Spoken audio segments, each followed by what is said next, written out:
1968 में चाइना की ज़ेंगयांग काउंटी में एक बच्चा पैदा हुआ। इसका नाम यांग जिनाई था। यांग एक गांव में रहता था। यहाँ ज्यादातर लोग गुर्बत में जिंदगी गुजार रहे थे। यांग 4 बहन भाइयों में सबसे छोटा था। ये बच्चा पढ़ाई में काफी अच्छा था, लेकिन 17 साल की उम्र में इसने पढ़ाई छोड़ दी। कोई नहीं जानता था कि यही बच्चा आगे जाकर चाइना का सबसे खतरनाक सीरियल किलर बनने वाला है।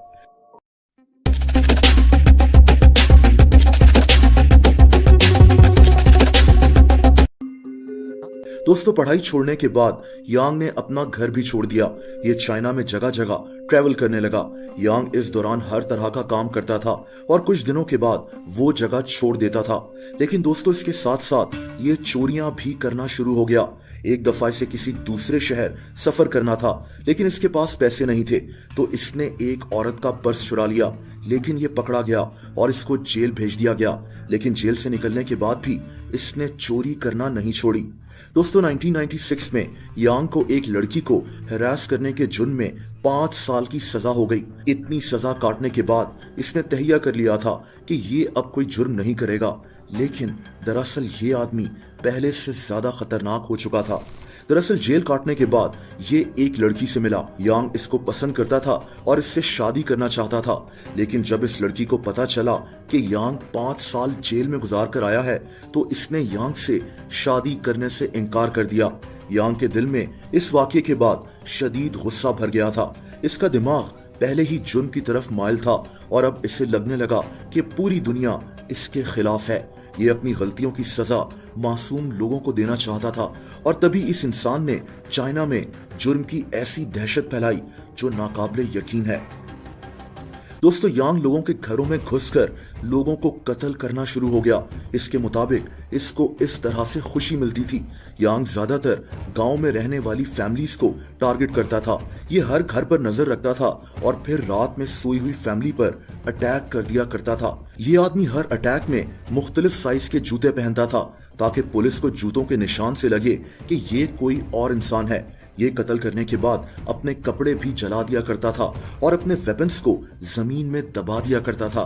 दोस्तों, 1999 से 2003 तक 4 साल में यांग ने चाइना के 4 सूबों में मुख्तलिफ गांव में कई फैमिलीज को कत्ल किया। इसके अपने मुताबिक ये 67 लोगों को कत्ल कर चुका था। इसके मुताबिक इसको ये सब करके खुशी मिलती थी। दोस्तों, तब तक पुलिस को इस हैवान के मुतालिक कोई आइडिया ही नहीं था। इसकी एक वजह यह भी थी कि यांग हर वारदात के बाद उस जगह से काफी दूर चला जाता था।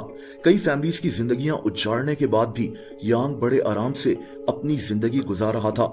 लेकिन एक दिन ये अजीब तरह से पकड़ा गया। दोस्तों, ये 3 नवंबर 2003 की रात थी।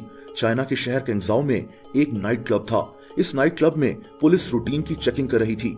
यहाँ यांग भी मौजूद था। 67 लोगों को कत्ल करने वाला ये आदमी पुलिस को देखकर काफी घबरा गया। पुलिस को कोई आइडिया नहीं था कि ये कौन है। पुलिस भी इसकी नॉर्मल चेकिंग कर रही थी, लेकिन यांग घबराया हुआ लग रहा था। दोस्तों, पुलिस इसको अपने साथ ले गई। यांग से बात करके पुलिस का शक यकीन में बदल रहा था कि ये आदमी जरूर कुछ छुपा रहा है। यांग का डीएनए टेस्ट लिया गया और फिर एक शॉकिंग बात सामने आई। यांग का डीएनए उन कई लोगों के डीएनए के साथ लिंक कर रहा था जिनका पिछले 4 साल में कत्ल हुआ था। ये सारा रिकॉर्ड पुलिस के डेटाबेस में मौजूद था। दोस्तों, बहुत ही जल्द यांग ने अपने सारे गुनाह कबूल कर लिए। इसने पुलिस को जो डिटेल्स बताई उसने चाइना को शॉक में डाल दिया था। चाइना में इसको मॉन्स्टर किलर कहा गया था। 2004 में यांग को सजाए मौत सुना दी गई थी और इसी साल इसको फायरिंग स्क्वाड के जरिए सजाए मौत दे दी गई थी। यांग जिनाई को चाइना की तारीख का सबसे खतरनाक सीरियल किलर कहा जाता है।